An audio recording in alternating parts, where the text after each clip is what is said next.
Bonjour, alors tout d'abord un petit résumé des 12 coups de midi du jour de la Chandeleur 2020. Eh bien, Jean-Luc Reichmann s'était encore un peu plus bretonnisé avec sa petite marinière. Comme je vous l'ai dit, donc c'était la Chandeleur, donc il y avait une table avec des œufs, de la confiture, des crêpes et du beurre. Et puis donc c'était la Chandeleur, donc pour celles et ceux qui ont reconnu Chandler de Friends, ah ah ah, qu'est-ce qu'il est drôle. Et alors voilà, bon sinon, Jean-Luc Reichmann, je l'aime beaucoup. Je ne peux pas avoir créé une chaîne sur les 12 coups de midi si je n'aimais pas Jean-Luc Reichmann. Sauf que Jean-Luc Reichmann, il m'énerve 2 fois par an. Non, c'est pas 3 fois, c'est pas 4 fois, c'est 2 fois par an. 2 fois par an, c'est quand? Il m'énerve quand c'est les galettes des rois et quand c'est la Chandeleur. Pourquoi? Parce qu'en général, il se prend une galette, il la mange et il parle en mangeant. Et moi, bon, je ne sais pas si je suis misophone ou un truc comme ça, je ne supporte pas les gens qui font du bruit en mangeant. Ça, je supporte pas. Je n'aime pas non plus les gens qui parlent en mangeant. C'est pour ça que l'émission C'est à vous, quand ils sont en train de bouffer, je zappe. Voilà, c'est un truc qui me saoule. Donc voilà. Donc aujourd'hui, Jean-Luc Reichmann m'a saoulé mais grave.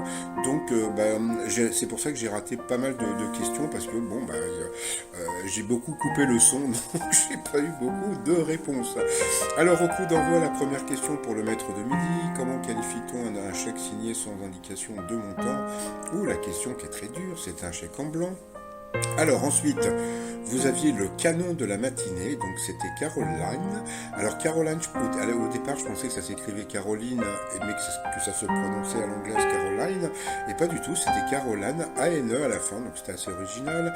Vous aviez aussi Jérôme, qui s'appelait Jérôme avec un G et non pas avec un J.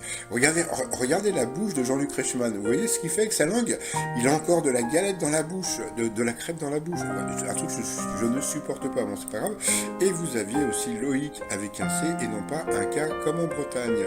Alors pour la très jolie Caroline, hein, comme on peut voir, bon, il faut dire aussi que son mec était vraiment beau aussi, hein, donc franchement, je crois qu'il s'appelait Kevin, donc Caroline et Kevin, c'était le couple de la matinée.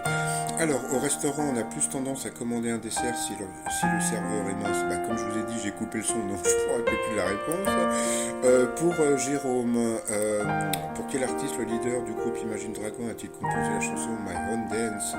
Je sais pas non plus. Pour Loïc, que pourrait-on remplir avec la salive que produit un homme ou une femme au cours de sa vie? Donc c'était environ 250 baignoires. Autrefois sur les navires, quel matelot se plaçait en haut du mât pour surveiller le large? Donc c'était la vigie. Donc le t-shirt Vigie Pirate des Caraïbes. Une petite pensée pour Johnny Depp, parce qu'il paraît il se faisait taper par Amber Heard. Donc le t-shirt, ce n'est pas ma cam Amber. Haha, cam Amber, non passons. Ensuite, le mot pinard vient d'un négociant en vin du XXe siècle, nommé Adolphe Pinard, c'était faux. Ensuite, comment les partisans du régime chinois contournent-ils le blocage des réseaux sociaux pour diffuser leur propagande contre les